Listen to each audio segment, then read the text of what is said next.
भक्त ध्रुव की कथा। एक बार की बात है, राजा उत्तानपाद थे और उनकी दो रानियों थी।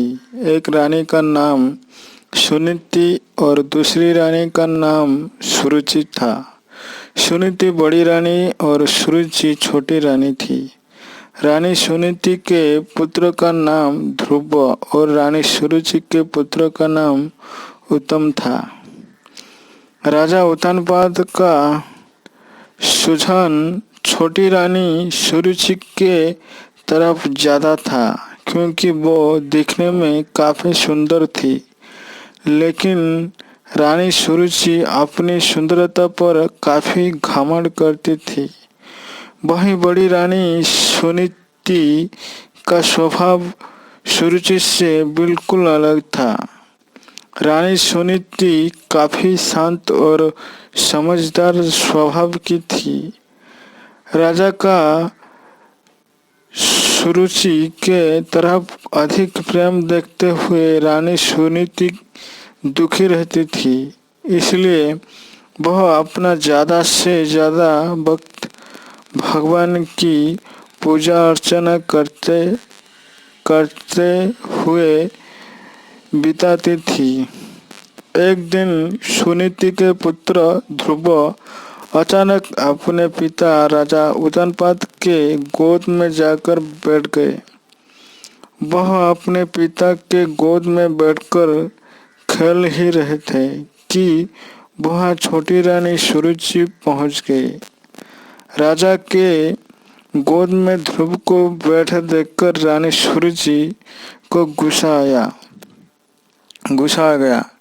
रानी ने ध्रुव को राजा के गोद से नीचे उतर हुए कहा, तुम राजे के गोद में नहीं बैठ सकते हो। राजा की गोद और सिंहासन पर सिर्फ मेरे पुत्र उत्तम का अधिकार है।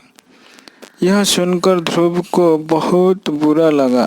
ध्रुव वहां से रोते हुए अपनी माँ के पास चल गया। ध्रुव को रोता देख माँ काफी चिंतित हो गई और ध्रुव से उसके रोने का कारण पूछा। ध्रुव ने रोते हुए सारी बात बताई। ध्रुव की बात सुनकर माँ के आंखों में भी आंसू आ गए। ध्रुव को चुप कराते हुए सुनीति ने कहा, भगवान की आराधना में बहुत शक्ति है। अगर सचमन से आराधना की जाए तो भगवान से तुम्हें पिता की गोद और सिंहासन दोनों मिल सकते हैं। माँ की बात सुनकर ध्रुव ने निर्णय कर लिया कि वह सच्चे मन से भगवान की आराधना करेंगे। ध्रुव अपने महल से भगवान की प्रार्थना करने जंगल की तरफ निकल पड़े। उन्हें रास्ता में ऋषि नारद मिले। छोटे से ध्रुव को जंगल की तरफ जाते देख नारद ने उन्हें रोका। नारद ने उनसे पूछा, तुम जंगल की तरफ क्यों जा रहे हो? ध्रुव ने उन्हें बताया कि वो भगवान का ध्यान करने जा रहे हैं। ध्रुव की बात सुनकर नारद ने उन्हें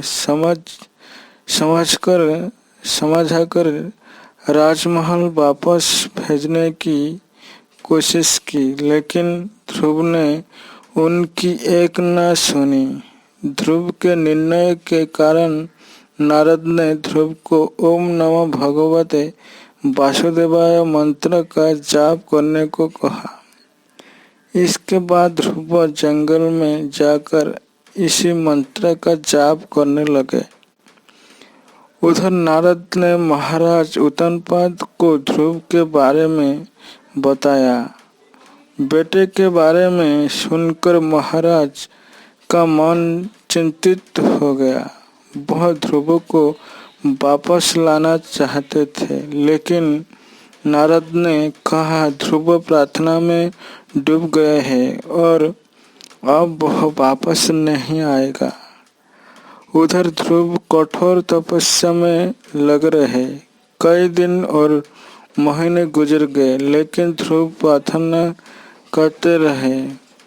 इसी बीच ध्रुव की भक्ति से प्रसन्न होकर भगवान हरि ध्रुव के सामने प्रकट हुए।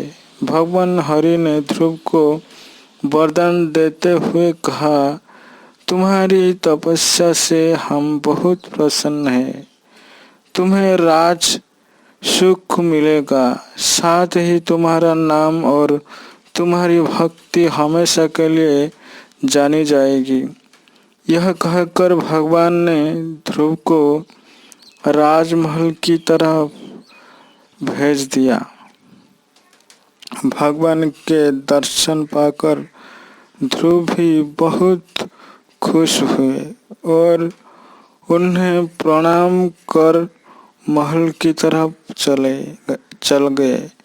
बेटे को महल वापस आते देख राजा खुश हो गए और उनको अपना पूरा राज्य सौंप दिया। भगवान हरि के वरदान से भक्त ध्रुव का नाम अमर हो गया और आज भी उन्हें आसमान में सबसे ज़्यादा चमकते वाले तारा ध्रुव तारे के नाम से याद किया जाता है। इस कहानी से यह सीख मिलती है कि अगर धैर्य और सच्चे मन से कोई प्रार्थना करे तो उसकी इच्छा जरूरी पूरी होती है।